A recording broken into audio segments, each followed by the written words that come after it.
Clash of Minds mempersembahkan Walter Fythe, Martin Smith, Martin Luther tahun 1517, Luca Parra tahun 1798, Kebangunan Besar Rohani tahun 1844, Ensiklikal Rerum Novarum tahun 1891, Konsili Vatikan II tahun 1962, Ensiklikal Laudato Si Perawatan Rumah Kita Bersama tahun 2015, Pandemi COVID-19 tahun 2019, Pemilihan Presiden Amerika Serikat tahun 2020, Perang Rusia melawan Ukraina tahun 2022, Perang Israel melawan Hamas tahun 2023, Pemilihan Presiden Amerika Serikat Trump versus Harris tahun 2024. WhatsApp Prof 220. Pembinasa keji, rumahmu telah ditinggalkan dan menjadi sunyi. Halo dan selamat datang di episode lain dari WhatsApp Prof. Kita kembali. Senang bertemu denganmu, Martin. Maaf. Ya, senang bertemu Anda lagi. Ya, sudah lama sekali saya tidak bertemu Anda. Setidaknya sudah 10 menit yang lalu. Jangan bilang begitu, nanti orang-orang akan berpikir bahwa hanya ini yang kita lakukan. Ya, Anda benar. Ya. Baiklah, sudahlah, lanjutkan saja. Baik, sebelum kita mulai, mari kita memohon Tuhan untuk memberkati diskusi ini lagi. Mari kita berdoa. Bapa Surgawi, terima kasih telah menyatukan kami kembali di dunia yang bergerak cepat menuju akhir zaman. Mohon terangilah pikiran kami dan pimpinlah diskusi ini untuk memuliakan nama-Mu. Dalam nama Yesus, amin. Amin. Martin, kita telah memberi judul yang satu ini, sunyi. Nah, terakhir kali kita berbicara tentang meterai Allah atau tanda binatang atau apa itu tanda Kain, benar? Ya. Dan kita telah melihat semua masalah itu dan beberapa teologi serta tindakan tertentu oleh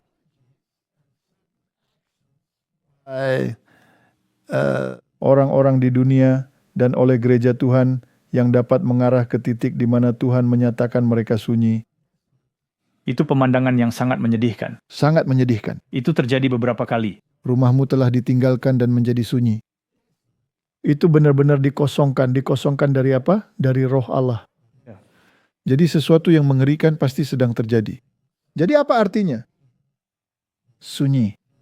Jadi kita akan melihat hal itu karena kita perlu memahami masalah ini dalam konteks apa yang sedang terjadi di dunia. Jadi kita katakan bahwa kita akan melihatnya sedikit lebih dalam dari sudut pandang teologis. Dan kemudian kita bisa kembali ke apa yang terjadi selanjutnya dalam sejarah. Lalu Anda bisa menempatkannya ke dalam gambaran kenabian. Karena jika kita lalai menempatkannya dalam kerangka Alkitab, kita akan kehilangan intinya. Kalau begitu, itu hanya sekadar berita. Ya, dan itulah hal terakhir yang kita inginkan sebagai sebuah kantor berita. Kita tidak ingin menjadi kantor berita. Meskipun berita itu menarik karena berkaitan dengan nubuat. Matius 24 ayat 15. Jadi apabila kamu melihat pembinasa keji yang disebutkan oleh Nabi Daniel berdiri di tempat kudus, hendaklah pembaca memahaminya. Sekarang jika Anda melihat ayat paralel yang tidak kami cantumkan di sini dalam Injil Lukas, maka bunyinya akan sama. Tentang pembinasa keji, dan seterusnya, dan seterusnya. Dan dikatakan ketika kamu melihat tentara-tentara mengepung Yerusalem. Jadi itu adalah pasukan Roma. Yerusalem secara harfiah dihancurkan oleh Roma kafir secara harfiah. Sekarang dalam skenario akhir zaman, pembinasa keji yang dibicarakan oleh Nabi Daniel ini bukan lagi pasukan Roma kafir, melainkan pasukan dari mereka yang memegang tanda anu. Ya. Ini juga Roma, tapi dalam bentuk kepausan. Dalam jubah kesalehan. Ya. Dan tanda anu ini dipindahkan untuk bertindak atas nama binatang yang pertama ini.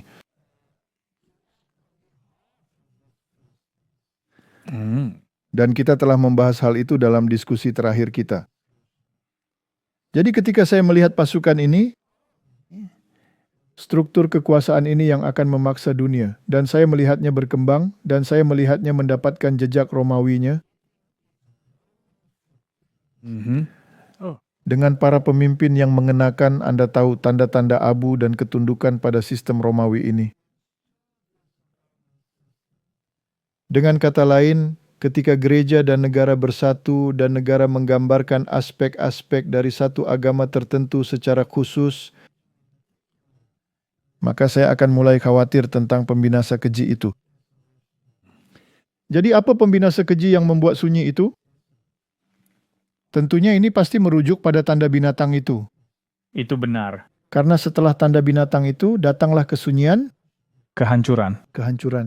Jadi tidak mungkin ada yang lain. Jadi begitu tanda binatang itu diterapkan, maka datanglah kesunyian dan kehancuran.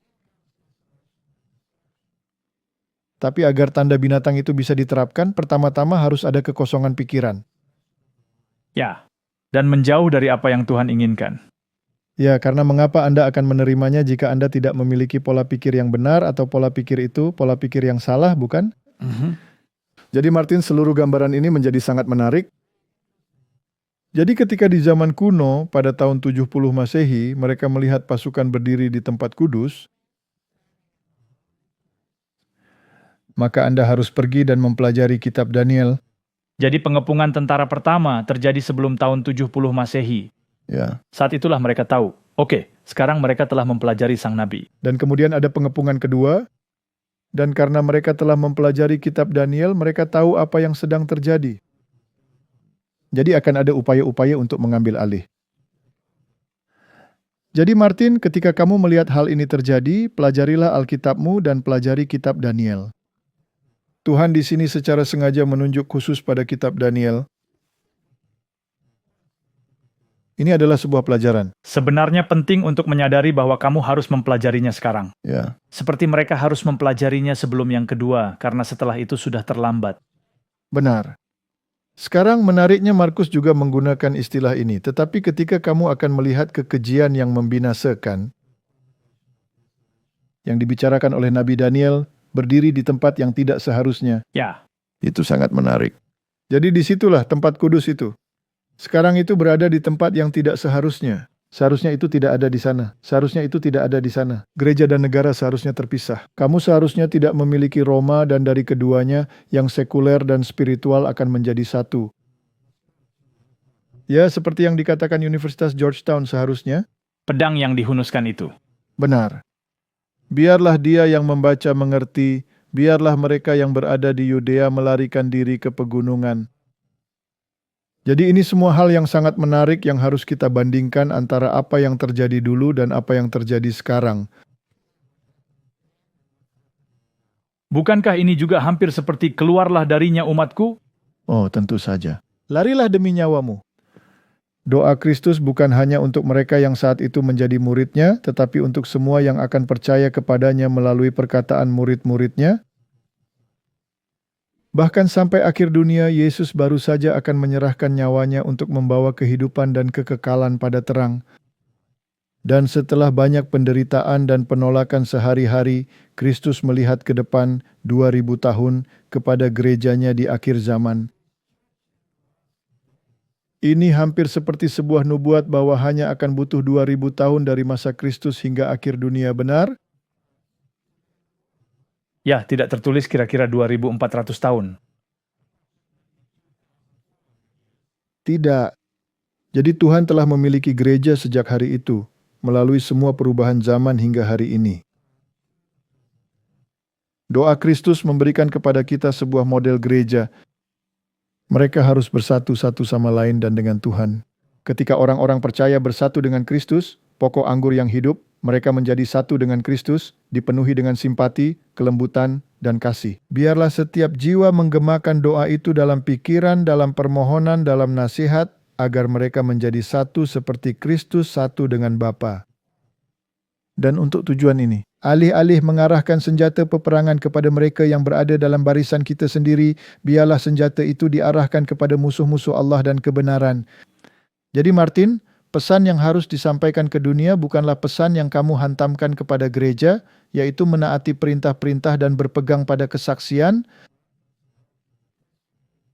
tetapi yang memperingatkan dunia sehingga mereka dapat keluar darinya, umatku. Seperti yang kamu sebutkan sebelumnya, para penjaga di tembok Sion seharusnya tidak melihat ke dalam.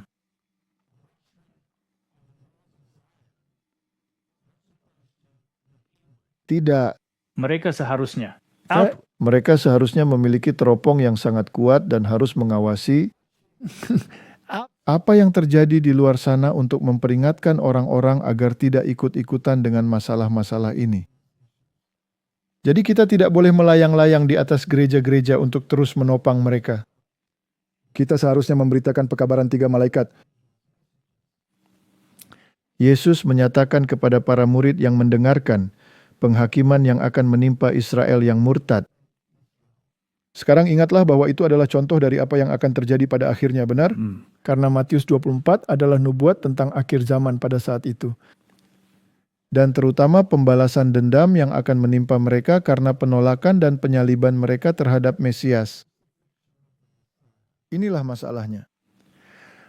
Tanda-tanda yang tak salah lagi akan mendahului klimaks yang mengerikan. Saat yang ditakuti itu akan datang tiba-tiba dan cepat. Sang Juru Selamat memperingatkan para pengikutnya ketika kamu melihat kekejian yang membinasakan yang dibicarakan oleh Nabi Daniel, berdiri di tempat kudus, siapa yang membaca, hendaklah ia mengerti, maka biarlah dia yang berada di Yudea melarikan diri ke pegunungan, mengutip Matius dan Lukas. Ketika standar penyembahan berhala bangsa Romawi didirikan di Tanah Suci, di mana Markus mengatakan seharusnya tidak berada,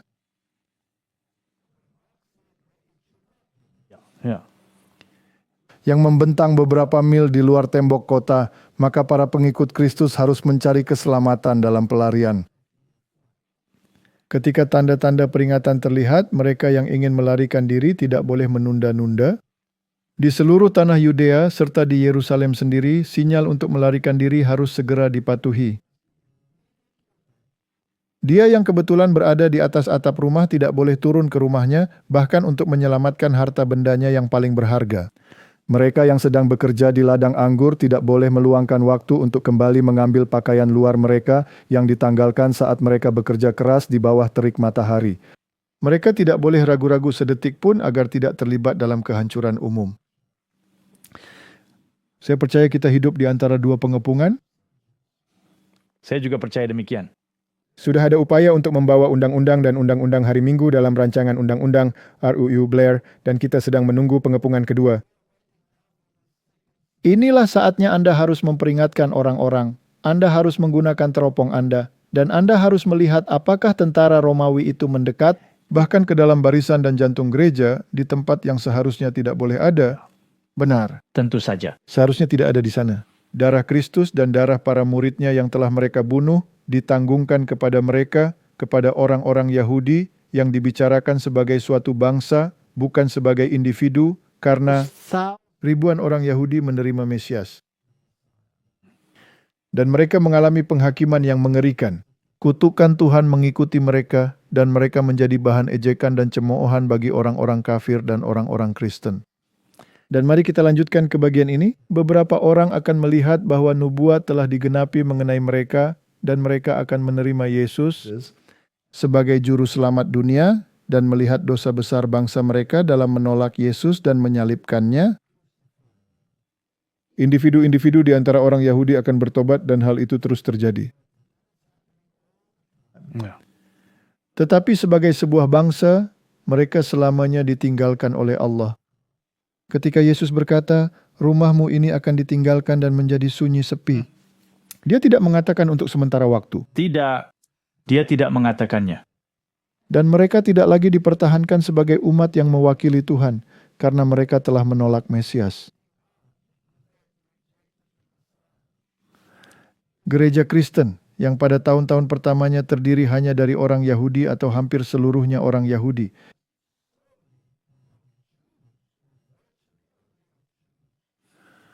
Merekalah yang harus meneruskan pesan keselamatan.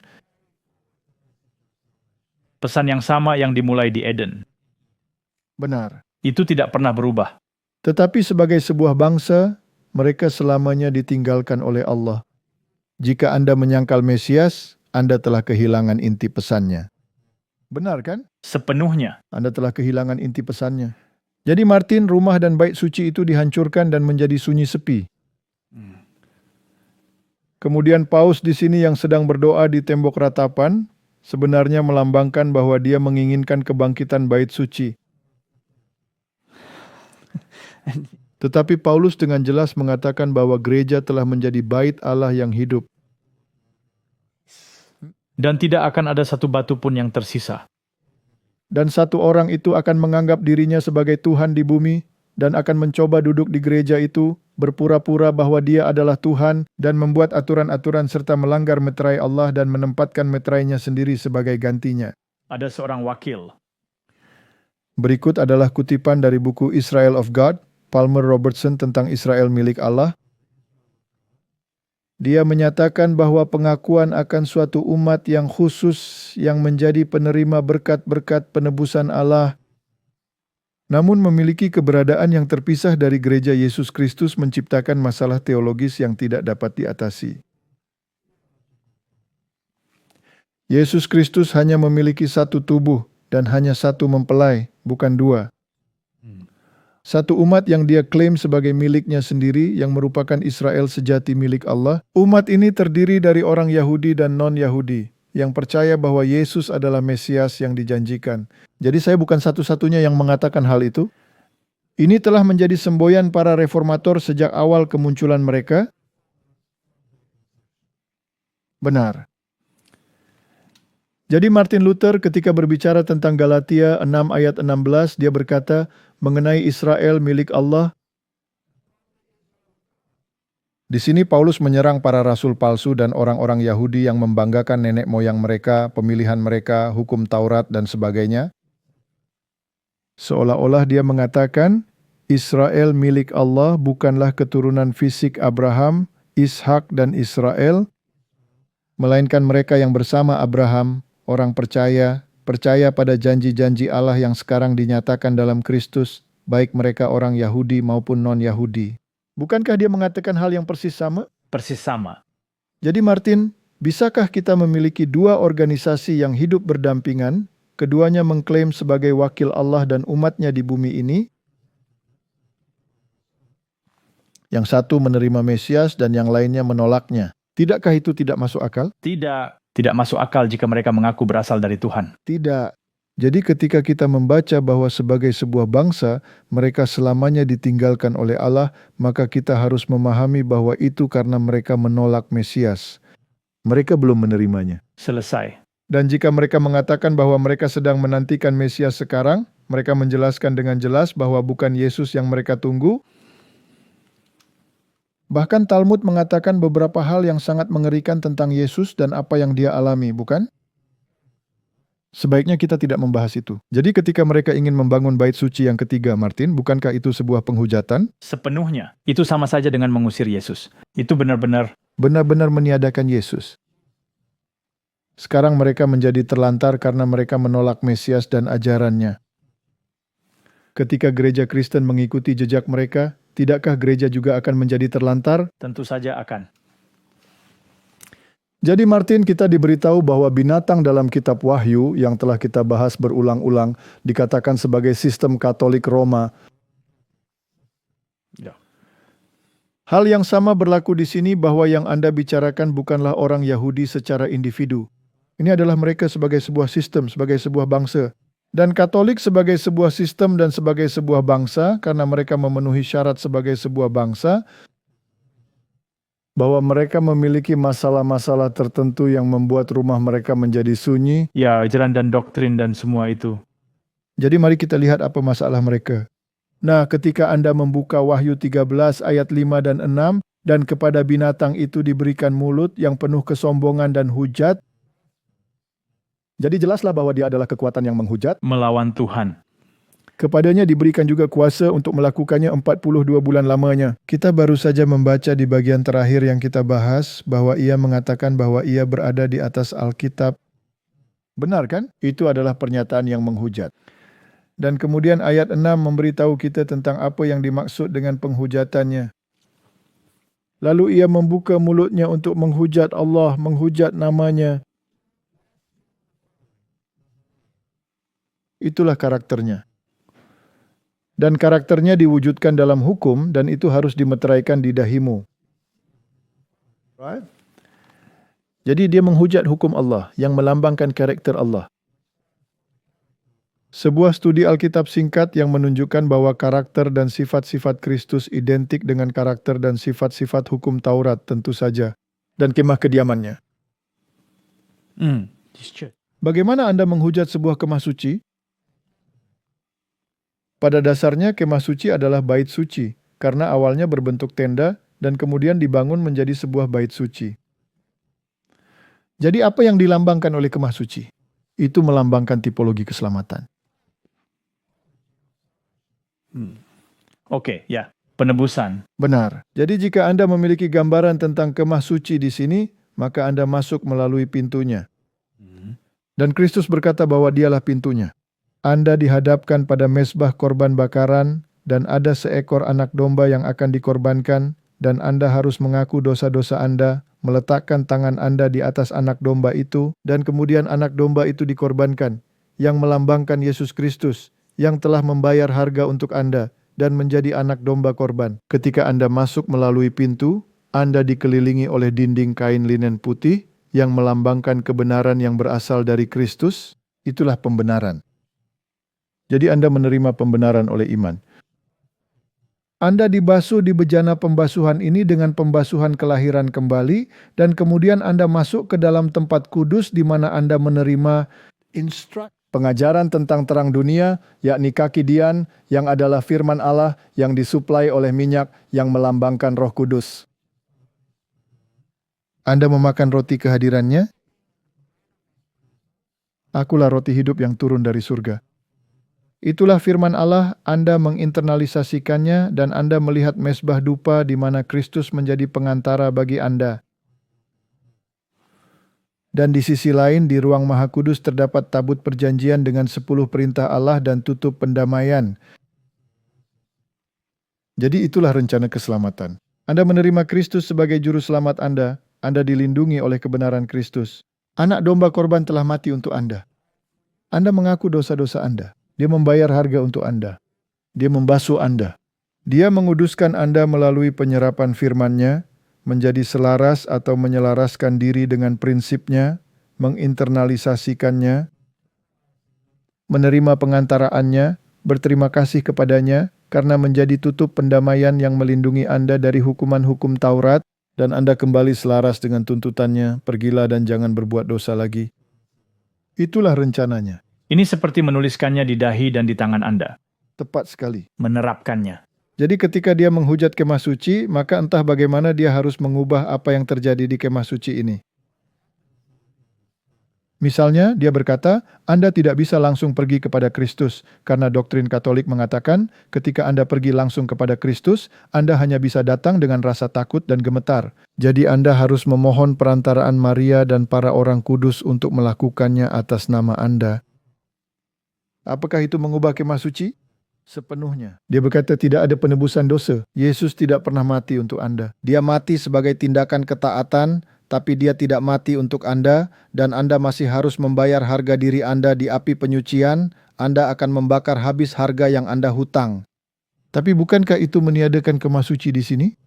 Tentu saja. Dan kemudian dia berkata, Anda harus mematuhi ajaran-ajaran otentik gereja dan hukum-hukumnya, atau Anda akan dianggap bidah dan tidak taat. Jadi itu berarti Anda tidak membutuhkan firman, Anda membutuhkan ajaran gereja. Itulah tradisi. Dan roti kehadiran, dia memberi Anda hosti, pengorbanan yang berulang-ulang dari apa yang terjadi di sini. Dengan kata lain, bukan dengan satu pengorbanan dia telah menyempurnakan selamanya, tetapi dengan pengorbanan yang terus-menerus. Dan hukum yang telah ia ubah. Dan ternyata dia bukanlah tempat pengampunan karena Anda harus datang kepadanya dengan takut dan gentar. Tapi bukankah dia menghujat kemah suci? Sepenuhnya. Dan Anda juga harus melalui seorang manusia, bukan melalui Yesus, untuk melakukan semua ini. Dan kemudian dia menghujat mereka yang tinggal di surga. Nah, Martin, itu adalah Tuhan dan itu adalah para malaikat.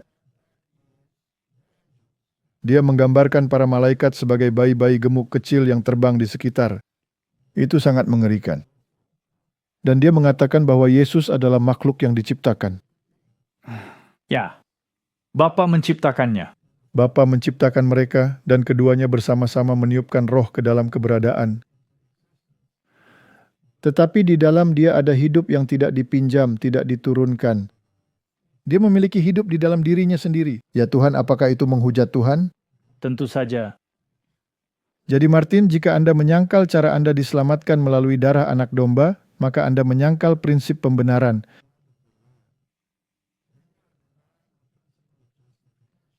Ya, Tidak. Bukankah itu berarti menolak Mesias? sepenuhnya. Karena ketika Anda melakukannya, itulah yang dilakukan Kain. Baiklah, mari kita lihat teologi Martin Luther. Batu karang yang satu dan kokoh ini, yang kita sebut sebagai doktrin pembenaran, tegas Luther adalah pasal utama dari seluruh doktrin Kristen yang mencakup pemahaman tentang semua kesalehan. Jika Anda membuang itu, Anda telah menolak Mesias. Anda mungkin memanggil Tuhan Anda dengan nama itu. Tetapi jika Anda menyangkal pembenaran dan Anda menempatkan perbuatan Kain sebagai ganti perbuatan Habel, maka Anda menerima tanda yang lain. Ya.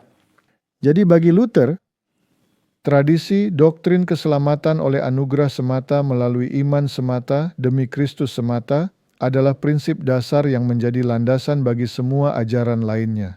Jika Anda menyangkal itu, Anda menyangkal kemah suci.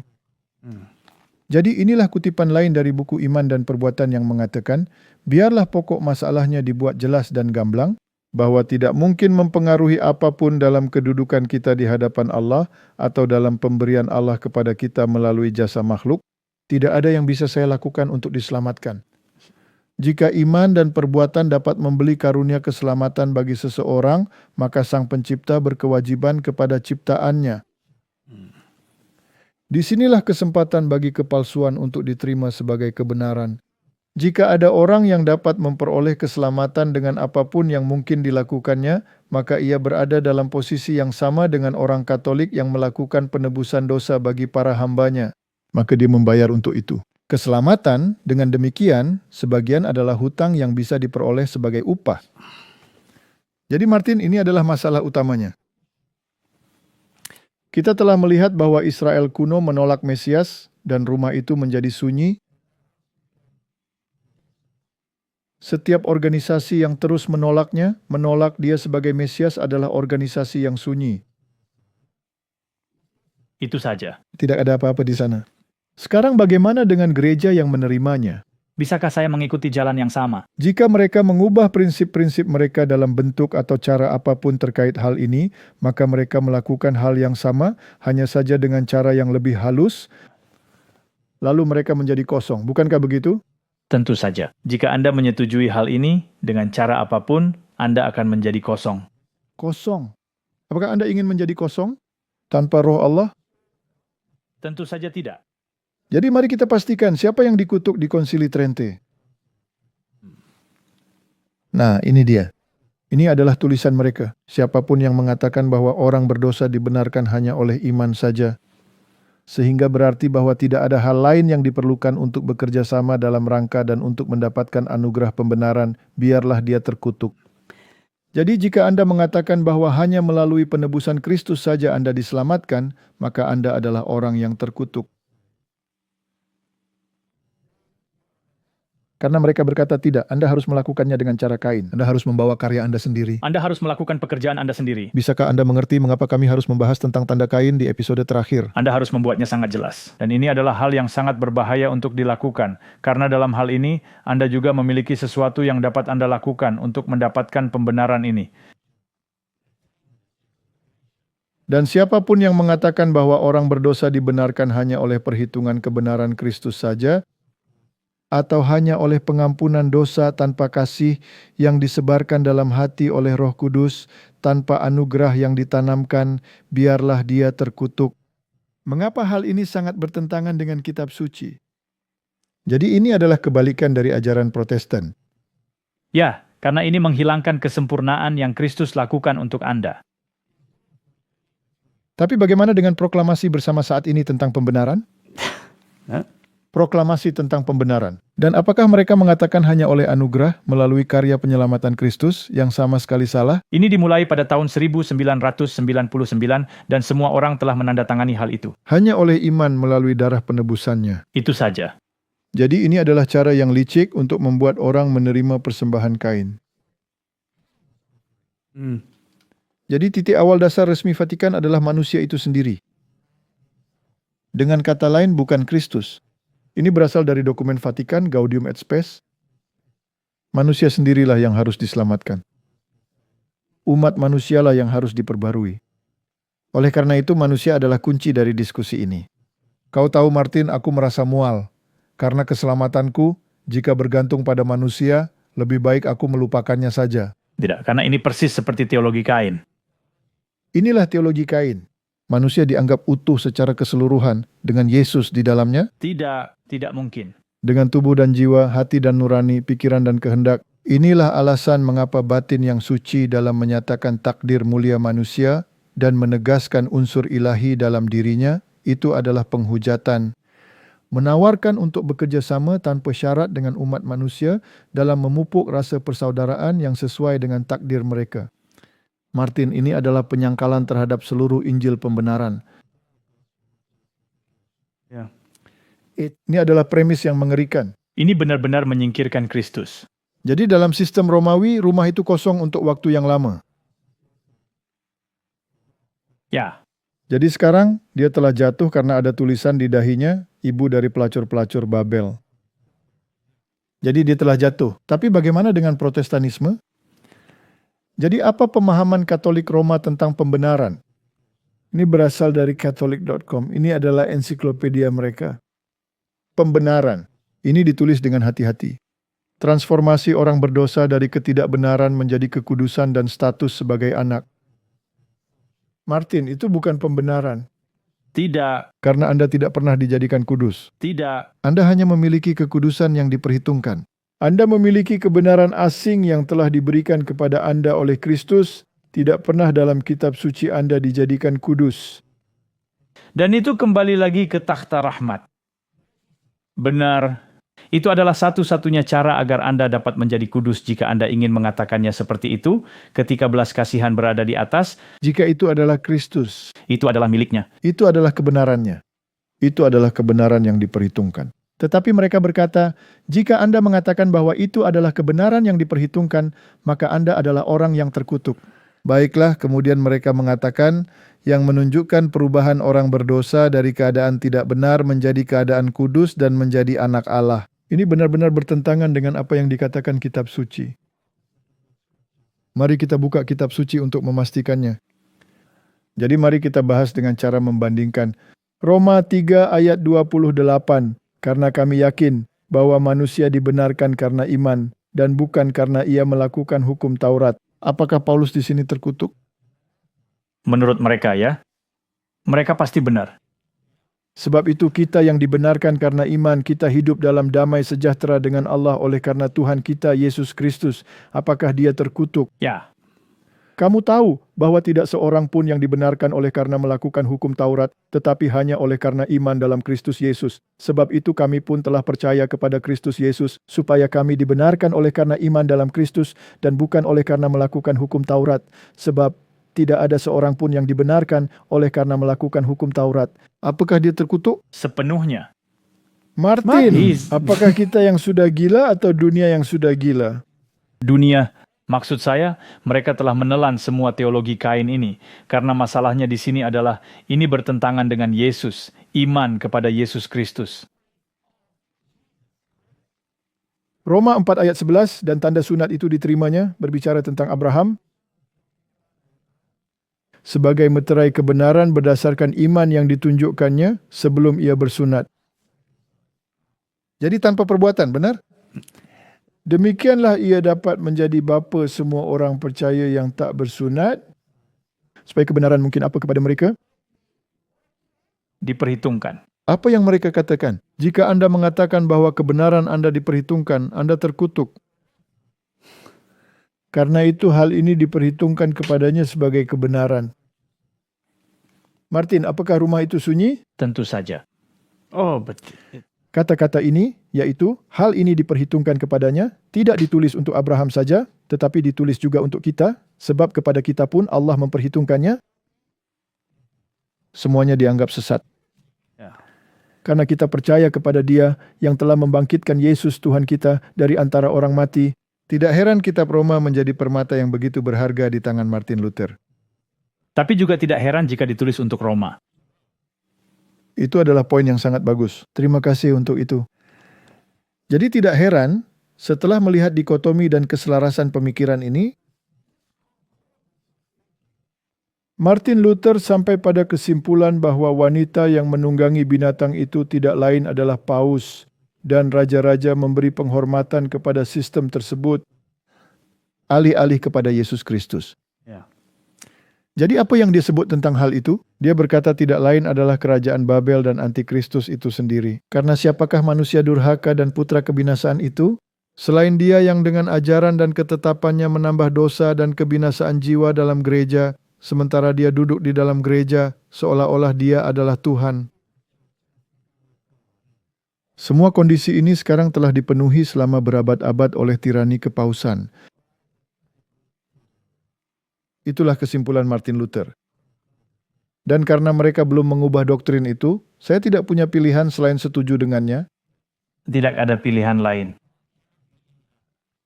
Ini adalah sejarah reformasi oleh Dobbinnya, dan dikatakan, Luther membuktikan melalui wahyu-wahyu Daniel dan Yohanes. Inilah wahyunya.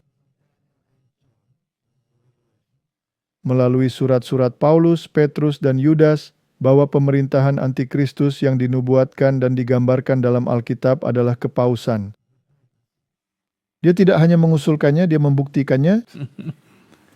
Dan semua orang berkata amin. Teror yang kudus melihat jiwa-jiwa mereka. Itu adalah antikristus yang mereka lihat duduk di takhta kepausan.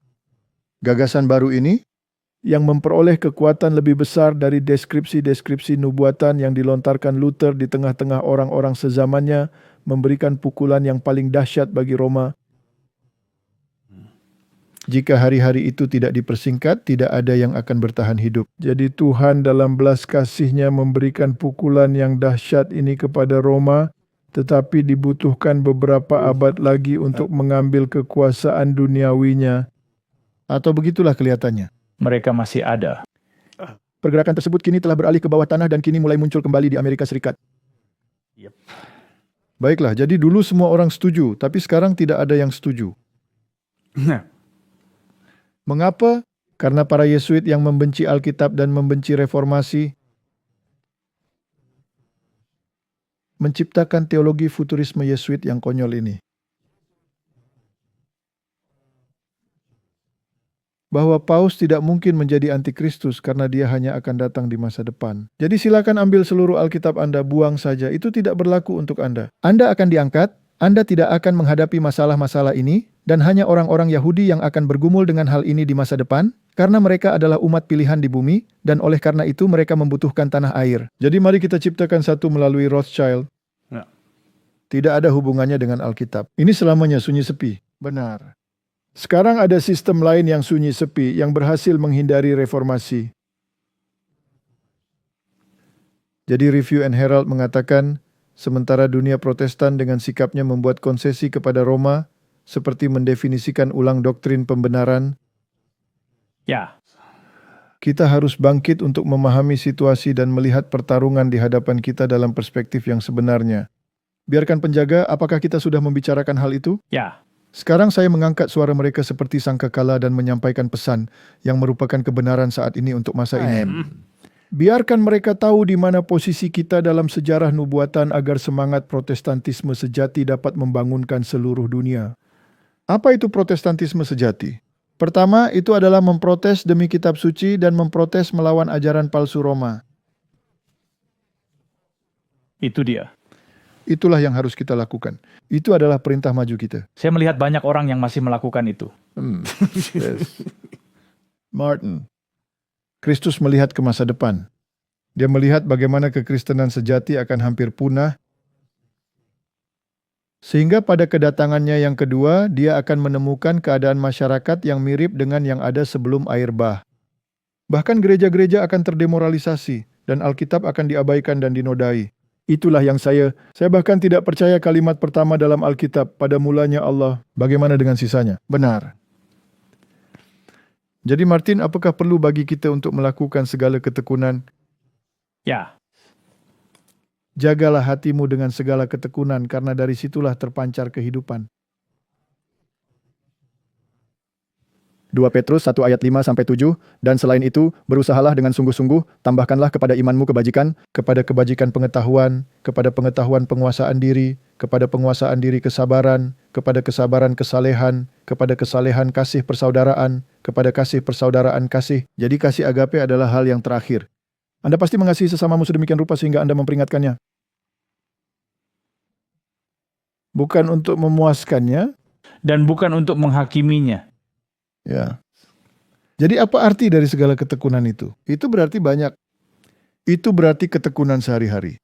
Ada bahaya bahwa kita akan buta terhadap pekerjaan agen-agen setan.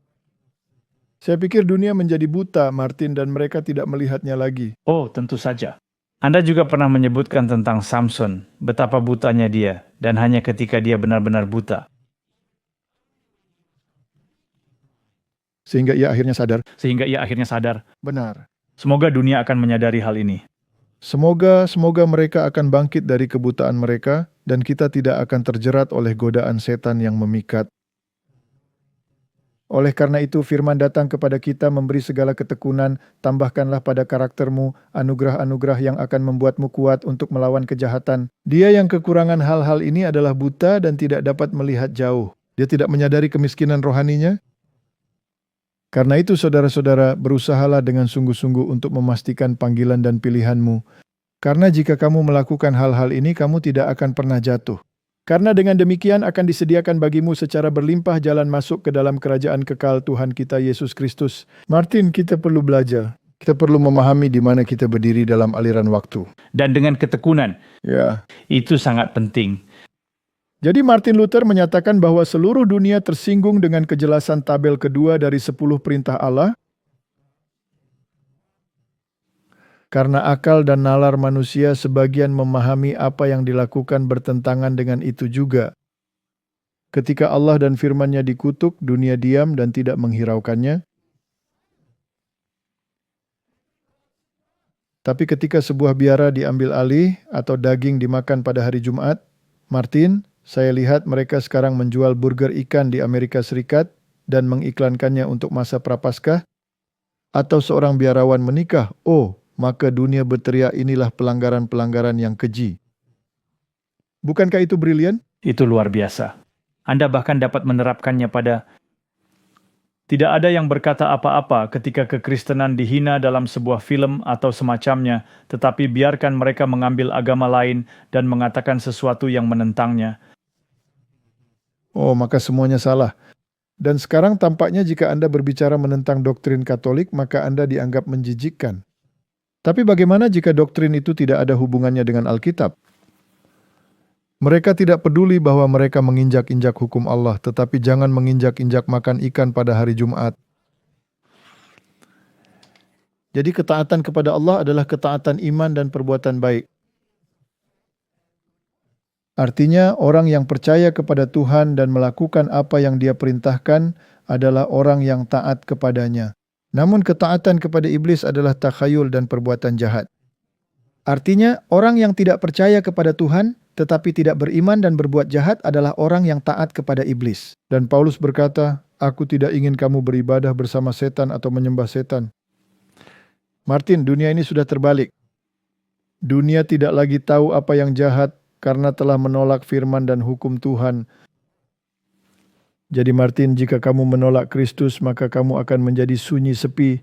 Ya, Jika kamu menghujat kemah suci dan rencana keselamatan, lalu menggantinya dengan rencana keselamatan lain, kamu akan menjadi sunyi sepi.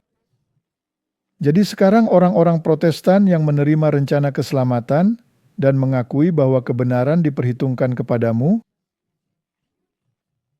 dan bahwa kebenaran Kristuslah, bukan kebenaran dirimu sendiri, yang memberimu hak untuk masuk surga.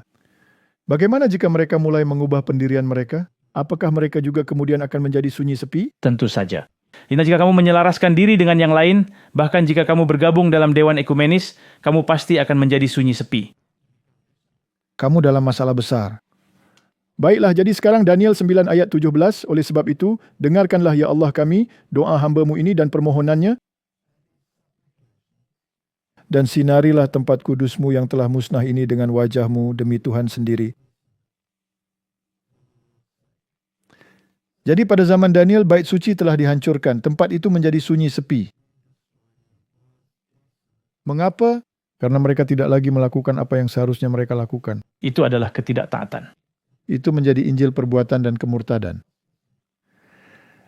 Daniel 9 ayat 27, Raja itu akan membuat perjanjian itu menjadi berat bagi banyak orang selama 1 kali 7 masa. Sekarang futurisme menerapkan hal ini pada antikristus yang akan datang di masa depan.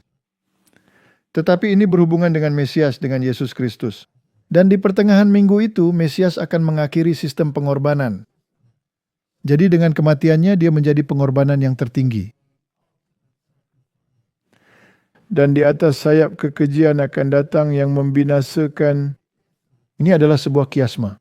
Anda memiliki penguasa yang bertentangan dengan penguasa. Jadi Anda dapat melihat Romawi yang menentang Mesias. Jadi Mesias akan mengakhiri sistem pengorbanan dan kemudian melalui kematiannya dan kemudian akan datang pasukan Romawi dan menghancurkan bait suci. Dan ini akan berlangsung sampai akhir. Ini sangat menarik. Daniel 11 ayat 31. Tentaranya akan muncul. Mereka akan menajiskan tempat kudus, benteng itu, menghapuskan korban sehari-hari, dan menegakkan kekejian yang membinasakan. Jadi Martin, dalam sistem ini mereka akan menggantikan rencana penebusan dengan sesuatu yang lain. Mereka akan membuatnya menjadi sunyi sepi. Sekarang ini adalah gambaran tentang apa yang terjadi di pelataran itu. Ketika kamu masuk ke pelataran dengan membawa domba kurbanmu, kamu meletakkan tanganmu di atasnya dan kamu mengaku dosamu dan dia menggantikan tempatmu, benar? Sekarang, entah kamu percaya bahwa yang dihapuskan setiap hari itu adalah Roma yang disingkirkan, atau kamu percaya bahwa itu adalah penghapusan penebusan? Sungguh, keduanya sangat terkait sehingga sulit untuk memisahkannya karena Roma telah menghapuskan penebusan itu. Ya. Sekarang ketika kamu menghapuskan penebusan, kamu sedang menghilangkan peran Mesias, yang berarti kamu membuat tempat kudus menjadi sunyi sepi, karena jika Kristus tidak lagi ada di dalamnya, tempat itu menjadi sunyi sepi. Sepenuhnya. Ia mendapatkan kepenuhannya dari Kristus. Ayat 11 mengatakan, sejak dihentikan korban sehari-hari dan ditegakkan dewa-dewa kekejian yang membinasakan itu ada 1290 hari. Sekarang kita tidak akan membahas nubuat ini, tetapi ini terkait dengan 1260 hari, hanya diperpanjang 30 hari atau 30 tahun, karena keputusan bahwa uskup harus memiliki kekuasaan ini dikeluarkan 30 tahun sebelum diberlakukan. Tapi itu masih termasuk dalam periode 2300 hari. Benar. Jadi ini berhubungan dengan bangkitnya sistem kepausan yang akan membawa kehancuran ini. Jadi seperti halnya bait suci yang sunyi sepi, Yerusalem juga akan menjadi sunyi sepi. Ya, jatuh. Mungkinkah kaum Protestan juga akan menjadi sunyi sepi? Jika mereka menyelaraskan diri dengan itu, ya, karena itulah yang Tuhan katakan, keluarlah. Yeremia pasal 12 ayat 10 ini adalah nabi yang berbicara sebelum kehancuran. Ini terjadi pada zamannya. Ya. Banyak gembala telah merusakkan kebun anggurku, memijak-mijak tanahku, dan membuat tanah kedambaanku menjadi padang gurun yang sunyi sepi. Mereka telah menghapus doktrin keselamatan dan menggantinya dengan doktrin perbuatan. Ya. Intinya, sistem lain yang terkait dengan masa pemerintahan Paus akan melakukan hal yang sama persis. Hanya dengan dalih yang berbeda. Ya. Baiklah, mari kita lanjutkan cerita kita. Kemudian Yeremia melanjutkan dan berkata, ya, mereka telah membuatnya sunyi sepi. Siapa? orang-orang Yahudi. Orang-orang Yahudi itu sendiri. Mereka telah membuatnya menjadi sunyi sepi. Bagaimana mereka membuatnya menjadi sunyi? Dengan menghapus tipologi Mesias yang akan mati menggantikan mereka dan menggantinya dengan sistem perbuatan. Sistem perbuatan. Mereka melakukan ritual, alih-alih memahami makna di balik ritual tersebut. Ya, dan dalam keadaan sunyi sepi itu, ia meratap kepadaku. Dia adalah seorang nabi yang menangis. Sunyi sepi sekarang segenap negeri itu. Jika kamu menghapus Mesias dari agamamu, maka seluruh negeri akan menjadi sunyi sepi jika mereka menerimanya, karena tidak ada seorang pun yang menaruhnya di dalam hati. Martin, jika rencana keselamatan bukanlah kunci untuk membuka jalan. Kamu sudah kehilangan alurnya kan? Kamu menjadi sunyi sepi. Itulah sebabnya ketika Yesus berada di sana dan mereka menolaknya, ia berkata, "Sesungguhnya rumahmu ini akan ditinggalkan dan menjadi sunyi. Tetapi aku berkata kepadamu, kamu tidak akan melihat aku lagi hingga pada saat kamu berkata, diberkatilah dia yang datang dalam nama Tuhan." Itulah kedatangannya yang kedua. Ya. Jadi Martin, tidak ada omong kosong tentang bait suci ketiga yang akan dibangun. Kalaupun ada, itu tidak ada hubungannya dengan hal ini, karena kehancuran itu akan berlangsung sampai kedatangan yang kedua. Benar. Jadi kita membaca dalam The Signs of the Times bahwa dosa orang-orang Yahudi sangat besar, tetapi mereka yang hidup di zaman kita, yang memiliki catatan sejarah Kristus di bumi, dan penolakannya oleh orang-orang Yahudi, dosa mereka jauh lebih besar. Jadi mereka berdosa dalam tingkat yang jauh lebih besar. Mereka memiliki kesaksian dari para pengikut Yesus selama hampir 2000 tahun. Periode waktu apa yang dia bicarakan? 2000 tahun setelah Kristus. Baik, sekarang pasti kurang lebih sudah mencapai itu, bukan? Pasti begitu. Mereka memiliki pencerahan yang jauh lebih besar daripada orang-orang Yahudi. Semua kesalahan lainnya tidak ada artinya dibandingkan dengan dosa menolak Kristus. Berpaling darinya berarti menolak kebenaran, kasih dan keadilan yang tak terbatas, dan menutup pintu hati terhadap semua pencerahan surgawi, serta menyambut kegelapan dan keputusasaan untuk menerima dia sebagai terang, kedamaian, dan sukacita. Masalahnya tidak berubah, Martin. Tidak. Ini masalah yang sama sejak zaman Kain. Hal ini masih berlaku hingga hari ini. Ketika kamu tidak mengikuti jalan Kristus, maka kamu akan mengalami kehancuran. Mengalami kehancuran. Ini adalah jalan Kain atau jalan Habel. Jadi sekarang ketika saya membaca Wahyu 3 ayat 18 dan saya membaca di sini sebuah surat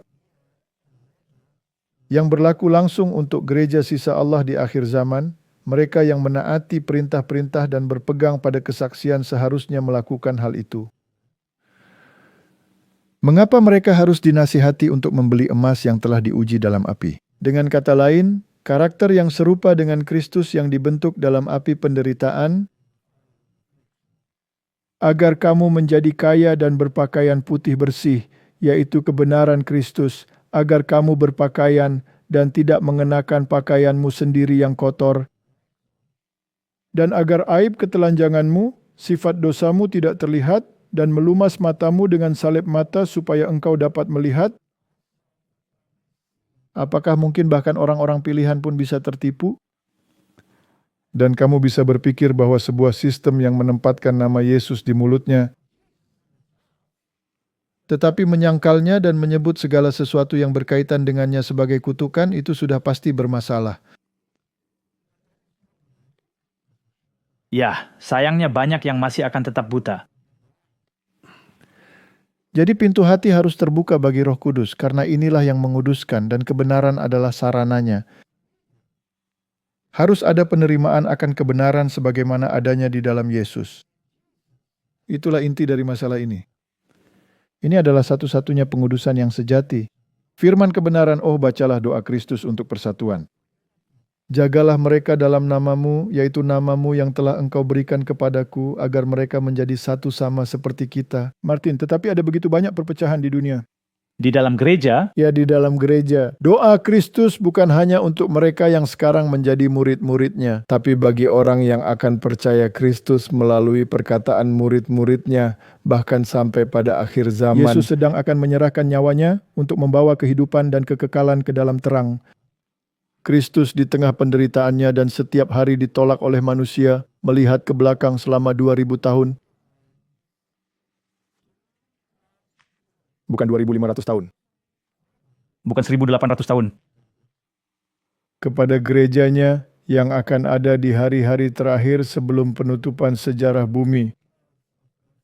Martin, saya memang menyebutkan itu untuk menunjukkan di mana kita berada dalam aliran waktu. Ya, saya tidak tahu. Saya telah melihat 3 saksi sekarang dalam 3 kutipan. Nah Martin, mungkin saja dalam 2000 lebih 50 tahun, mungkin 2000 lebih 90 tahun, siapa yang tahu?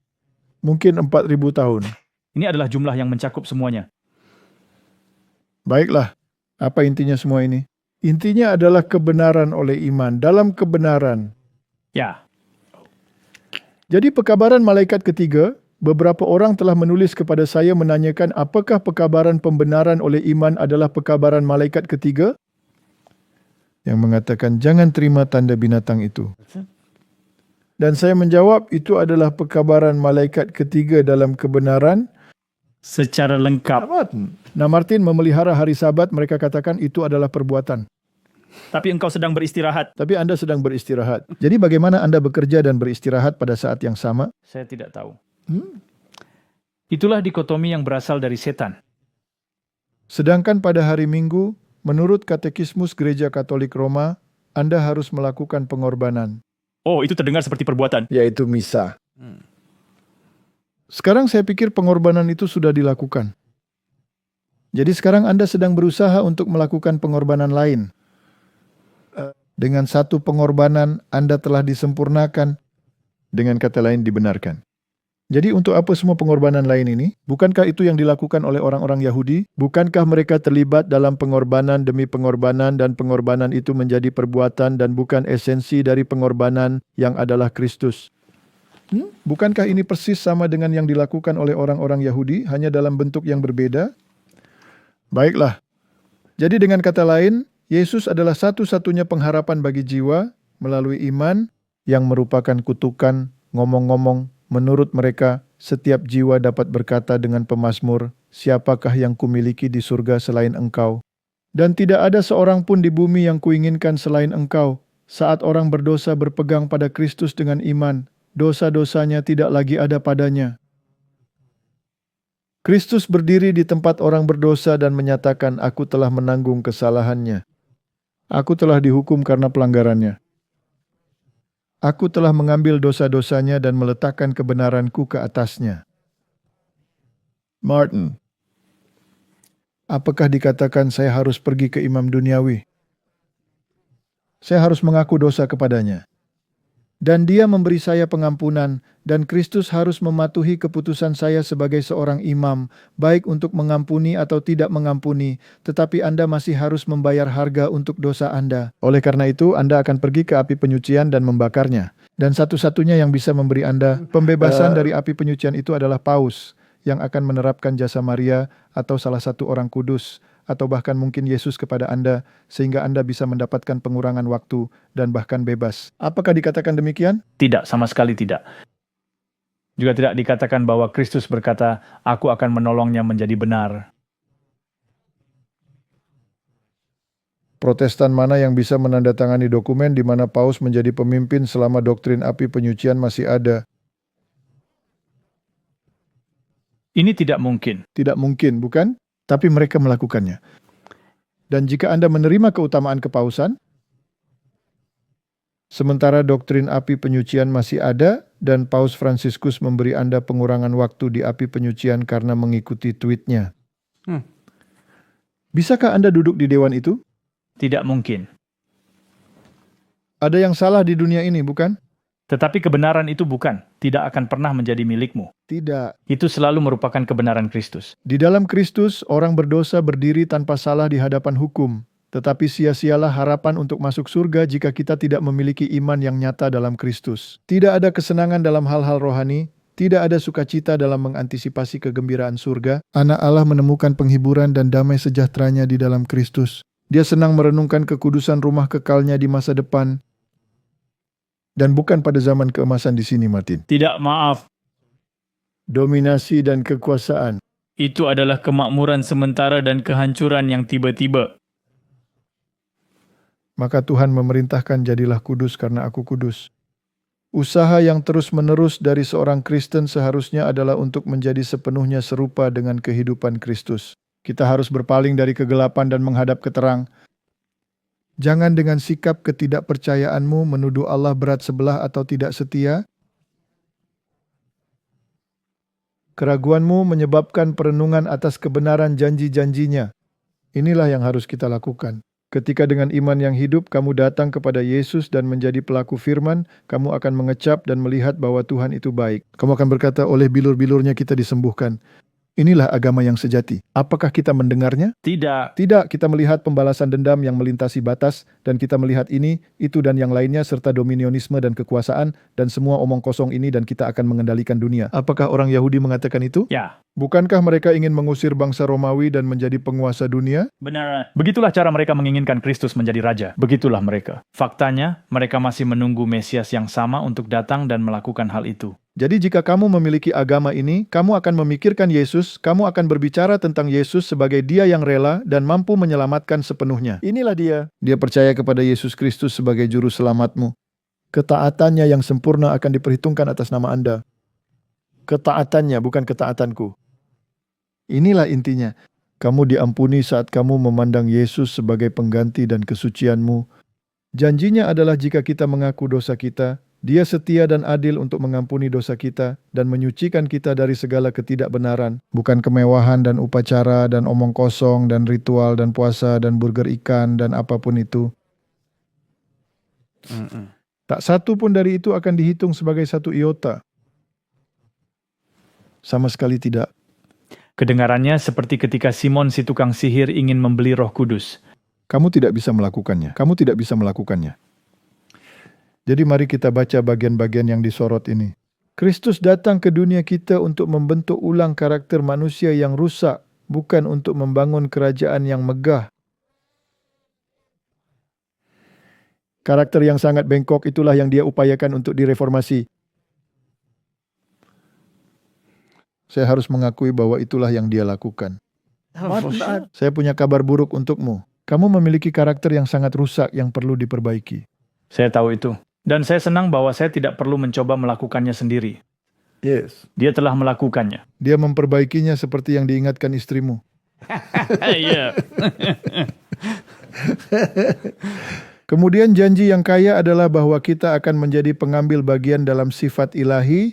Mengapa ini berarti segalanya bagi kita untuk menjadi pengambil bagian dalam sifat ilahi? Dengan memandangnya kita menjadi berubah, bukan dengan ritual, bukan dengan ziarah, bukan dengan banyak doa dan hukuman, juga bukan dengan burger ikan.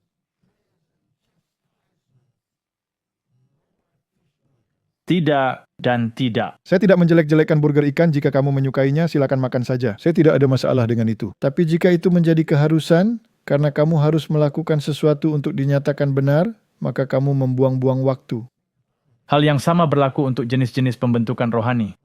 Ya, tidak heran jika kamu akan duduk dan mengulang-ulang sesuatu untuk mencoba mendekat kepada Tuhan atau membayangkan hal-hal. Ini sama saja. Semuanya adalah upaya melakukan sesuatu untuk mencoba menyenangkannya. Tepat sekali. Jadi dia adalah Baal. Dia bukan Kristus. Jadi dalam Titus 3 ayat 5 dikatakan, bukan karena perbuatan baik yang telah kita lakukan, tetapi karena kasih karunia-Nya yang menyelamatkan kita, melalui pembasuhan kelahiran baru dan pembaharuan oleh Roh Kudus. Martin, ini lagi-lagi merupakan sebuah kutukan. Ya, Atau Efesus bahwa pada masa-masa yang akan datang Ia hendak menunjukkan kekayaan kasih karunia-Nya yang melimpah-limpah dalam kebaikan-Nya terhadap kita dalam Kristus Yesus. Karena oleh kasih karunia kamu diselamatkan melalui iman, dan itu bukan dari dirimu sendiri, itu adalah pemberian Allah. Saya tidak bisa mencapainya melalui perbuatan saya, tetapi saya bisa menunjukkan bahwa saya telah mencapainya melalui perbuatan baik. ini mengalir keluar. Karena iman tanpa perbuatan adalah mati. Orang-orang tidak memahami hal itu. Ya, itu adalah konsekuensi, bukan cara. Itu seperti membalikkan mobil ke belakang. Masalahnya muncul dengan diri sendiri, karena begitu kamu melakukannya dengan cara yang sebaliknya, kamu menganggap dirimu suci. Martin, Istrimu mungkin mengingatkanmu berkali-kali bahwa kamu belum suci. Mereka masih dalam perjalanan berjuang terus. Seandainya gereja dapat melihat Anda sekarang. Bukan karena perbuatan agar tidak ada orang yang memegahkan diri. Karena kita ini buatan Allah diciptakan dalam Kristus Yesus untuk melakukan pekerjaan baik yang telah dipersiapkan Allah sebelumnya supaya kita melakukannya. Akankah itu menjadi perbuatan baik? Nah, itu akan mengalir keluar. Tentu saja Tetapi bukan milik Anda. tidak. Kamu tidak punya alasan untuk membanggakan diri, itu adalah Dia yang bekerja dalam dirimu, yaitu pekerjaan kebenaran. Jadi Martin, ada jalan yang berbeda antara kebenaran dan kesalahan. Malaikat-malaikat setan cerdik dalam berbuat jahat, dan mereka akan menciptakan sesuatu yang oleh sebagian orang diklaim sebagai hal yang maju, terang dan akan menyatakannya sebagai sesuatu yang baru dan menakjubkan. Namun meskipun dalam beberapa hal pesannya mungkin benar, itu akan dicampur dengan penemuan manusia dan akan mengajarkan perintah manusia sebagai doktrin. Jadi jika kamu menerima tradisi daripada kitab suci, itu adalah percampuran, bukan? Dan akan ada sedikit cahaya di dalamnya, tapi juga ada racun di sana. Jika ada saat ketika kita harus berjaga-jaga dan berdoa dengan sungguh-sungguh, itu adalah sekarang.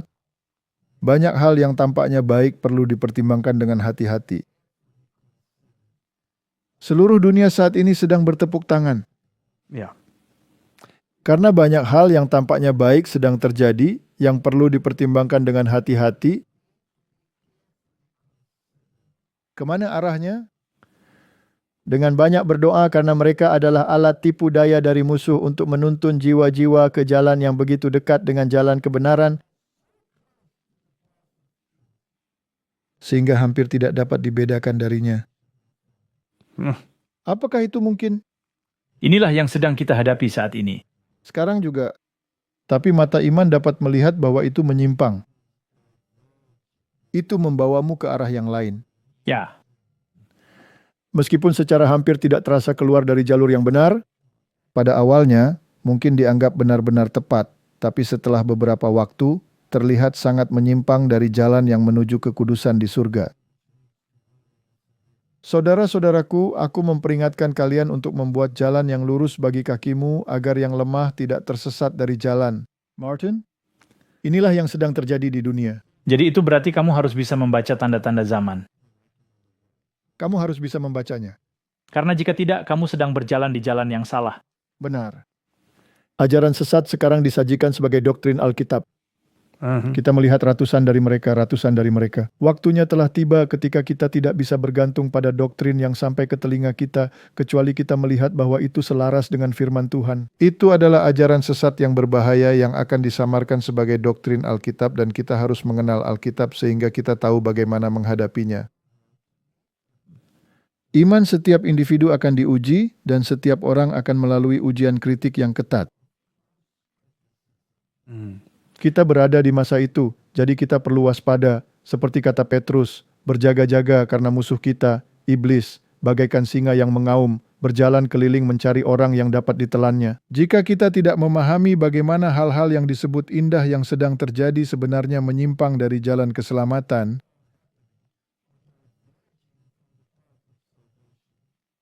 maka kita pun akan menghujat tempat kudus, kemah suci.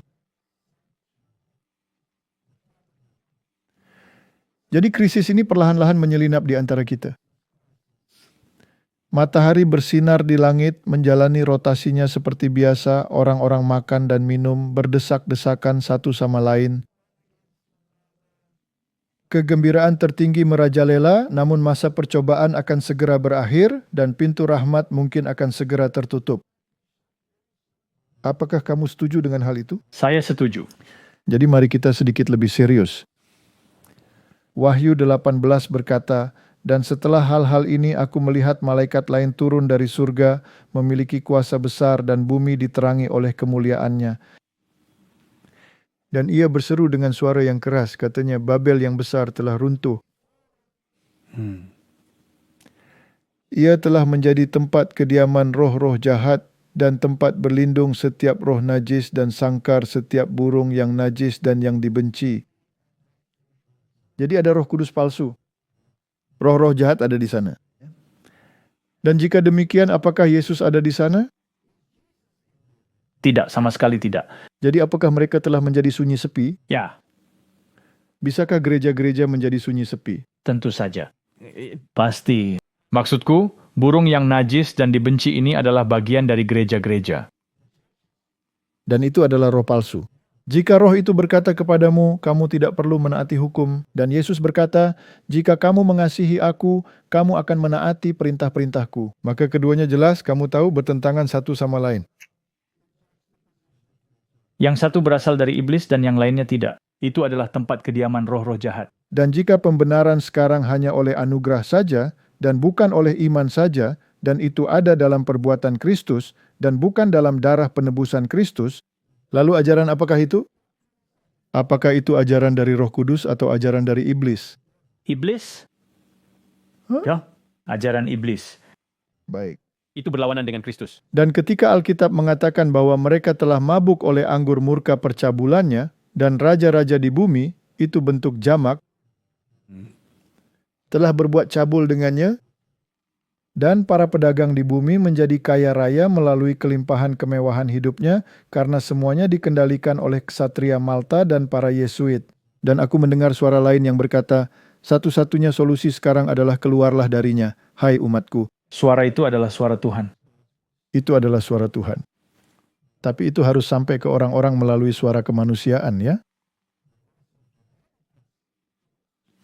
Agar kamu tidak ikut ambil bagian dalam dosa-dosanya dan pelanggaran hukumnya, dan agar kamu tidak terkena malapetaka-malapetakanya. Martin, gereja-gereja yang sunyi mereka menjadi Babel. Dan jika ada unsur-unsur Babel dalam gereja kita, pikiran-pikiran, Ya. dan cara-cara musik semuanya ini, hal itu akan membuat kita menjadi sunyi. Singkirkanlah, keluarlah daripadanya. Ya, tentu saja. Jadi ketika pekerjaan penyelidikan akan berakhir, ketika kasus-kasus mereka yang di segala zaman telah mengaku sebagai pengikut Kristus, telah diperiksa dan diputuskan, maka dan tidak sampai saat itu, masa percobaan akan berakhir dan pintu rahmat akan ditutup. Jadi dalam satu kalimat singkat, mereka yang siap masuk bersamanya ke pernikahan dan pintu pun ditutup, kita dibawa melalui pelayanan terakhir juru selamat hingga saat ketika pekerjaan besar untuk keselamatan manusia akan diselesaikan. Dan Martin, ketika Kristus datang pertama kali, dia bekerja di pelataran luar, bukan? Ya, Karena dia bukan orang Lewi. Dia berasal dari suku Yehuda. Dan dari sana dia menjadi imam menurut peraturan Melkisedek. Dan dia pergi dan melayani di tempat kudus surgawi yang menurut Paulus bukan buatan tangan manusia. Namun tempat kudus di bumi di bawah orang Yahudi terus melakukan pengorbanan. Mereka tidak menyadari bahwa rumah itu telah menjadi sunyi. Jadi mereka melakukan ritual mereka dan sistem mereka dan kemegahan mereka, dan itu sama sekali tidak berguna karena pelayanan dan agama Anda seharusnya berfokus pada surga kepada seorang pembela yang di atas sana akan mengurus urusan-urusan Anda. ya. Jadi ketika dia pindah ke tempat kudus dan orang-orang Yahudi menolak perpindahan itu dan terus berada di tempat kudus duniawi mereka, rumah mereka menjadi sunyi. Jadi sekarang pada akhir nubuat 2300 hari yang berakhir pada tahun 1844, ketika penekanan ditempatkan pada pelayanan Kristus, beralih ke tempat yang maha kudus, di mana hukum Taurat berada. Kemudian hukum Taurat dijadikan penting, dan Sabat dijadikan penting, dan pembenaran oleh iman kembali dijadikan penting. Gereja-gereja menolaknya. Ya, mereka tetap berada di tempat kudus. Lalu rumah itu menjadi sunyi? Tepat sekali. Sunyi. Siapa yang menutupi kekurangan itu? Siapa yang menutupi kekosongan itu? Setan. Setan dengan iblis-iblisnya dan roh kudus palsu. Itulah yang baru saja kita baca. Jadi pesan yang satu adalah kembali selaras dengan hukum, yaitu mereka yang menaati perintah-perintah Allah dan berpegang pada kesaksian. Dan pesan lainnya adalah tidak Anda tidak perlu melakukannya karena hukum telah dihapuskan. Dan jika hukum belum dihapuskan, kita akan menaati hukum kepausan dan bukan hukum Tuhan. Jadi kita akan menukar satu meterai dengan meterai lain, dan kita tidak dapat dimeteraikan dengan meterai Allah, tetapi kita menerima tanda binatang itu. Jadi bahaya dari apa yang saya sebutkan sebelumnya juga adalah Anda bisa saja duduk di gereja yang benar. Ya. Tapi Anda bisa memiliki pola pikir Babel tentang musik dan semua itu di rumah Anda. Dan bait suci rohani Anda. Ada yang satu ini yang menjadi sunyi. Jadi ketika saya berkata, keluarlah darinya, saya tidak bermaksud meninggalkan gereja itu. Keluarlah dari pola pikir itu. Keluarlah dari pola pikir Babel itu. Tetapi jika gereja Anda menolak untuk menaati perintah-perintah Allah dan meniadakan prinsip pembenaran dan menerima bentuk kepausan darinya, maka Anda telah menjadi bagian dari Babel dan Anda harus keluar dari sistem itu, termasuk gereja yang menjadi bagian dari sistem itu. Kesunyian adalah kehancuran, dan itulah yang akan terjadi pada hal itu. Itulah sebabnya malaikat ketiga dalam Wahyu 14 berkata dengan suara yang sangat keras, jika ada orang yang menyembah binatang itu, dan itu sangat sederhana. Mereka yang telah Anda pilih untuk ditaati adalah yang Anda sembah atau gambarnya. Itulah prinsip yang sama yang muncul ke permukaan di kalangan Protestan Amerika Serikat dan menerima tandanya di dahi atau di tangannya. Orang yang sama akan meminum murka Allah. Karena mereka hancur. Mereka telah menjadi sarang iblis. Dan aku mendengar suara lain dari mezbah berkata, benar Tuhan Allah yang Maha Kuasa, adil dan benar penghakiman-Mu. Itu adalah Wahyu 16 ayat 7. Jadi ketika mereka menerima malapetaka dan penghakiman menimpa mereka, mereka semua mengeluh dan berusaha menyingkirkan orang-orang yang menaati perintah-perintah. Ya. Itulah yang kita bicarakan terakhir kali. Tetapi Alkitab menyatakan bahwa penghakiman itu benar, apakah Yerusalem dihancurkan? Ya. Mereka menolak Kristus. Ya. Nah, akankah Babel dihancurkan? Ya, dunia akan dihancurkan karena mereka telah menolaknya lagi dan menerima kebohongan sebagai gantinya, serta kompromi-kompromi yang menyangkalnya. Seperti perjanjian Abraham. Itu benar-benar tanpa Kristus. Siapa yang tertinggal di sana? Maksud saya mereka mengadakan konsili-konsili ekumenis. Yesus ditempatkan pada tingkat yang sama dengan Buddha dan semua ini. Tepat sekali. Begitu Anda menyingkirkan Yesus, rumah Anda akan menjadi sunyi sepi. Itulah inti dari diskusi ini. Jika kita tidak berpusat pada Kristus, kita akan hancur. Kita telah kehilangan arah. Jadi Martin, itulah intinya. Dia menghujat mereka yang ada di surga. Dia menghujat kemah suci. Martin, kita telah melihatnya berulang kali. Jadi kita beralih dari orang Yahudi di mana rumah mereka menjadi sunyi karena mereka menolaknya, ke Katolikisme yang menjadi sunyi karena mereka menolaknya, ke Protestantisme yang berkompromi dengan sistem yang sunyi dan teologi yang sunyi, dan akhirnya menjadi sunyi. Saya tidak ingin menjadi sunyi. Tidak. Karena jika saya tidak memilikinya, saya tidak memiliki keselamatan.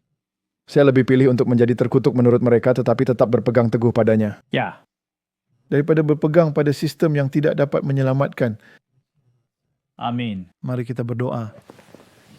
Bapa Surgawi, ini semua tentang Yesus Kristus. Kami telah berbicara sebelumnya Tuhan tentang sentralitas Kristus. Tetapi kami perlu memahami bagaimana orang-orang bisa tampak merangkul Engkau sementara menolak rencana keselamatan-Mu. Yang satu sama buruknya dengan yang lain. Bantulah kami untuk memiliki mata yang dapat melihat. Itulah doaku dalam nama Yesus. Amin. Amin. Diproduksi oleh Clash of Minds. Menampilkan pembicara Walter Faith dan Martin Smith. Ucapan terima kasih yang tulus untuk dorongan semangat, doa-doa, dan sumbangan finansial melimpah. Untuk detail kontak,